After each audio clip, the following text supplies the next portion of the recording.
Hey, welcome back to the channel. My name is Quentin, and here are some tips for Marathon. All right, so the first tip that I have for everybody, and this is gonna be a very simple tip. If you're a gamer, you know this already. If you've played many other shooters or many other games, you just know this tip, but I gotta say it. Watch out for the red barrels.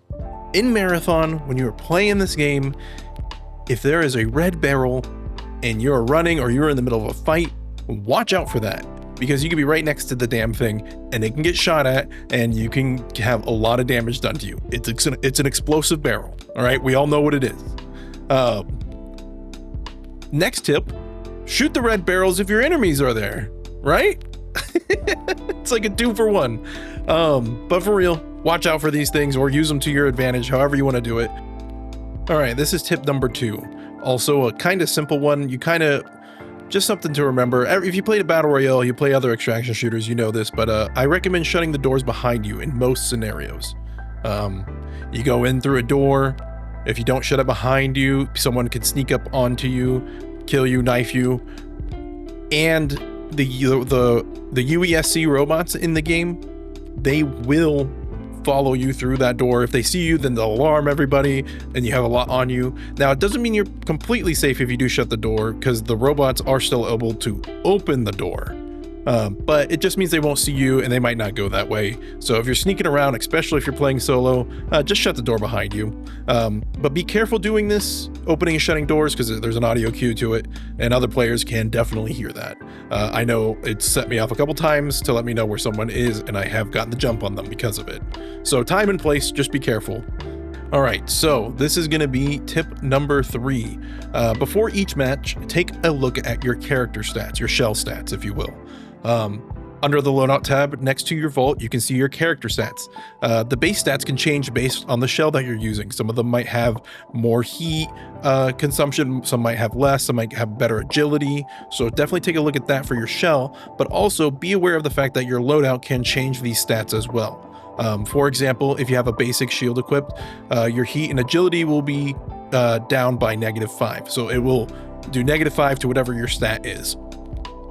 All right, moving on. This one's a personal one for me because I just love playing Rook so much, but always leave room in your vault to do a Rook run. I find myself sometimes having too much stuff in my vault and I'm like, I want to just do a Rook run. So as long as you kind of just have some of that room in there to do that run, Rook is just such a great way to scavenge for items and for parts, and maybe you get lucky and find some, dead shells over there and you pick up some great weapons off their body and it's great. But unfortunately you can't loot with Rook, or you can't even play as Rook unless you have space in your vault. So be mindful of that. All right, tip number 6. This one's somewhat self-explanatory, but upgrades.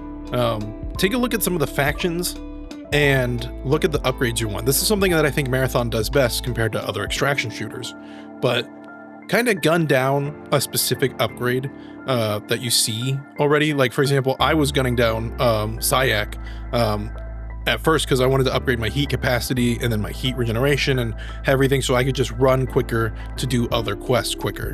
But make sure you look at those, because those upgrade your shells permanently.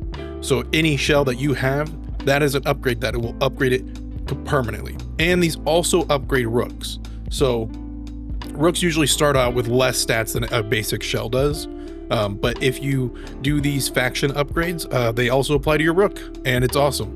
And last but not least, do not sleep on using sponsored kits. I think they are really good to go in with, especially if you want to warm up or just want to have a non-risky run just to complete some contracts. Also, some of them are free, like a lot of the beginning ones are free.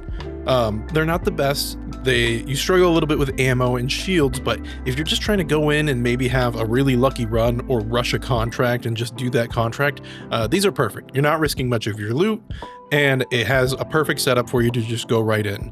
And I love this kind of stuff when it comes to extraction shooters. It's one of the reasons I think Arc Raiders did so well, is the free loadout was awesome, that you could just do that without having to make a loadout every time.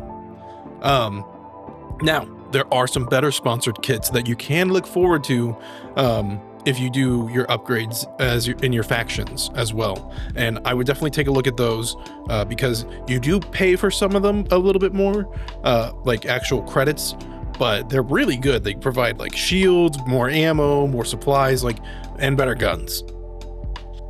All right, that's gonna wrap it up for my tips here today. Thank you so much for watching this video. If you guys want, please subscribe. I'm going to be making some more content on this channel. This video was a little bit better. It had a little more edits than my last one, so I hope you enjoyed that. And yeah, tell me how you're feeling about Marathon down in the comments, please. I just want to know what everyone's thoughts are. It's got some positive reviews on Steam and stuff, so that's good. Anyway, thanks for watching.